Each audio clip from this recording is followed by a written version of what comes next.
Hello everybody and welcome back. I'm filming on my camera right now because I'm just gonna make like a super quick one-shot video because I made a video with Kenny for Tuesday, which is not the normal time that I post, but I felt like it should be on Tuesday because that's when Kenny usually posts and I wanted to accommodate him, which is totally cool. And I'm really happy with like the way that the video is turning out with him on safe, practices for hookup culture, for Grindr. But I still wanted to just make like a really quick, impromptu-ish, vloggy, one-take, something that I don't have to edit type video to post on Thursday, just because it feels strange not adhering to my own schedule, because like it's my schedule, and I would still like to at least put something out because that is what I'm supposed to post for my channel. You get it. And plus, I like you guys and I want to give you guys as many things as possible. I would give you the whole world if I could. That sounded kind of fake. I'm sorry. I'm trying to be like very bubbly. I'm trying to be a little bit more... Maybe I'm trying too hard to be fun. But yeah. What am I going to talk about? I think something that I can quickly talk about is the event that I went with Michelle. I don't know if you guys keep up with my Instagram or my Instagram stories, but Michelle was super nice enough to invite me to... I'm just trying to get a good angle. She was nice enough to invite me to a Women in Technology panel. I was her +1, and because she was doing like this awesome panel about women in technology.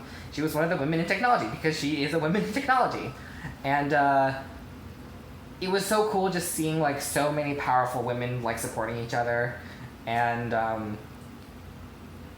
I will say that I felt like the minority, but you know what, fuck my feelings, because I'm a dude who is cis, and like I learned that's how it feels to like, be the minority in the room, which is something that I'm used to in terms of race.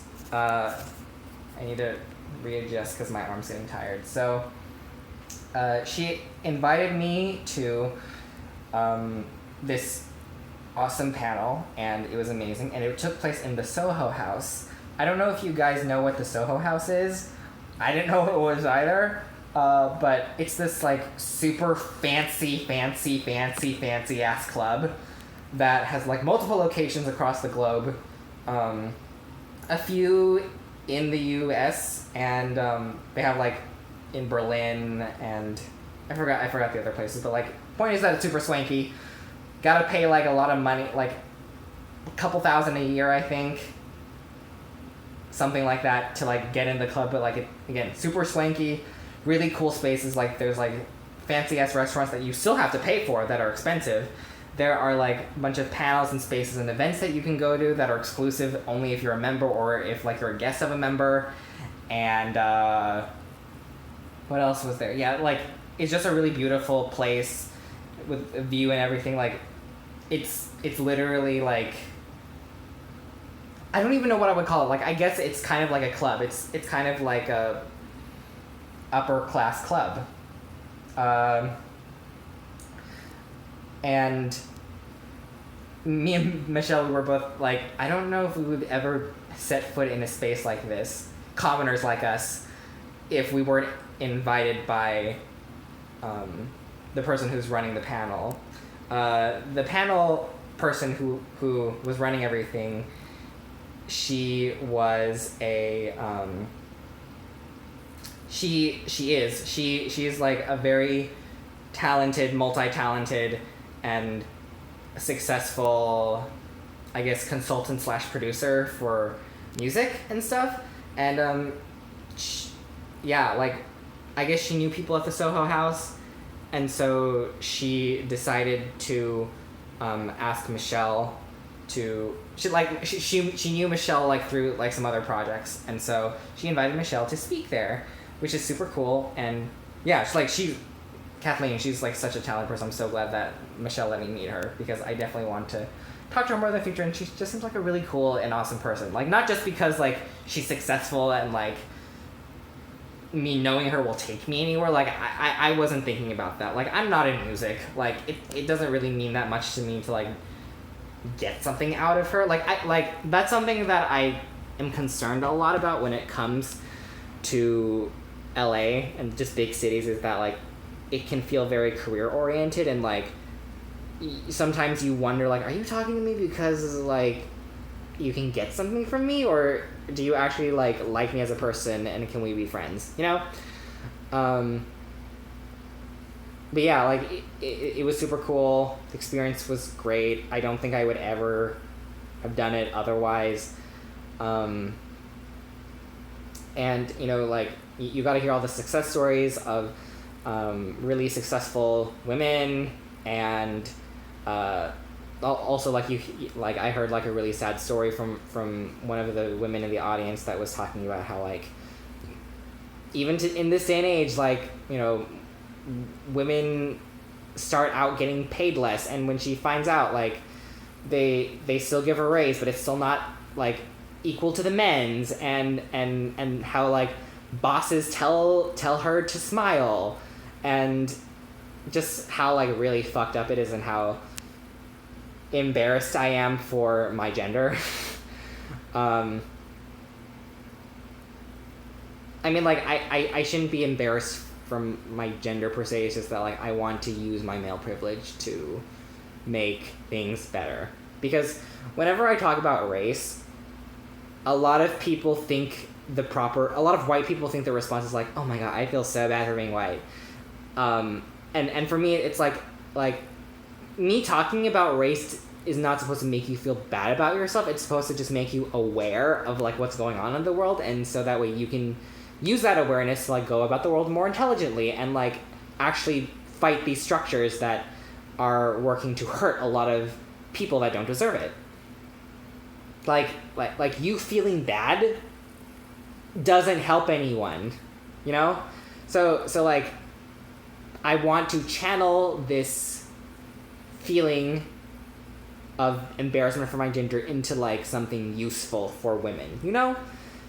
Because like me feeling bad for my gender, it's not going to help anybody. Of course, every video that I talk about, it turns into something social justice-y. That's just me, I guess. Yeah.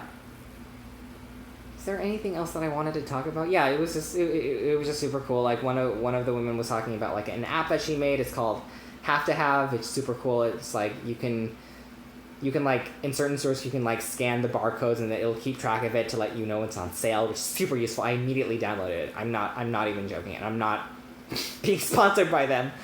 One of the women was from Girls Who Code, which is a great program. I'm so happy that there is a program like that happening.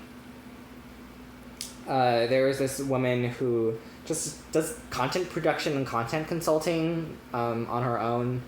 She's super badass too. And then it was Michelle. And so yeah, it was a pretty great panel of women. I felt pretty inspired by it, and yeah, and like we just hung out with Kathleen afterwards, and it was amazing. Like I'm really hoping that I see her again. Yeah. Is that enough content for you guys? I don't ever want to look at it like that, but yeah, that's my story. Yeah, like I'm sorry that this isn't like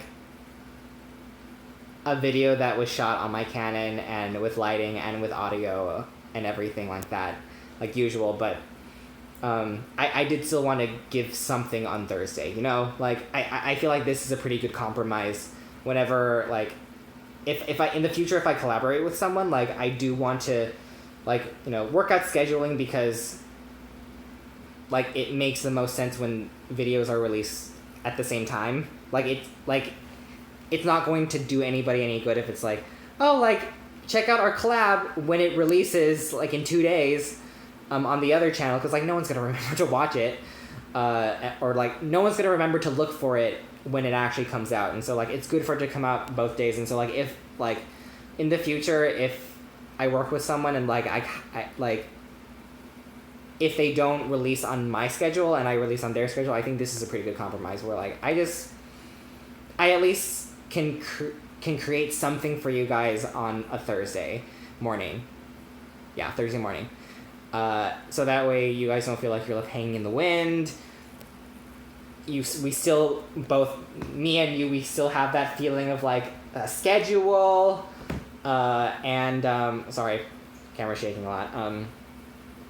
Yeah. Yeah.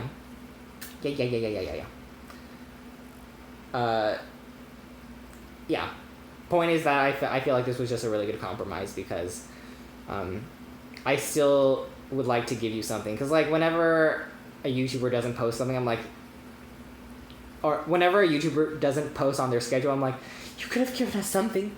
You could have at least like done something small to like let us check in, you know? Because I think like that's the relationship that that I want to establish, that like I want to recreate that feeling that a lot of YouTubers created with me, you know, like feeling that you're friends and that like you're checking in every week, like you're talking about something stupid or important, but consistently, because that's what good friends do. Like they stay consistent with each other because they like each other so much. All right, that's enough rambling. I will see you guys next week because we will return to our regular scheduling. And I love you so much, and I hope that you have a great week. And please check out my collab with Kenny because I put a lot of hard work into like scheduling it and also like editing it and making sure that like it was nice, because I wanted to like look good for like the new people that were gonna like see him through him. I wanted it to look nice for the people that were gonna find me through him. Sorry, that's what I meant. Cool. That's enough rambling. I will see you guys later. I love you and I really, really appreciate you. And I will see you next week.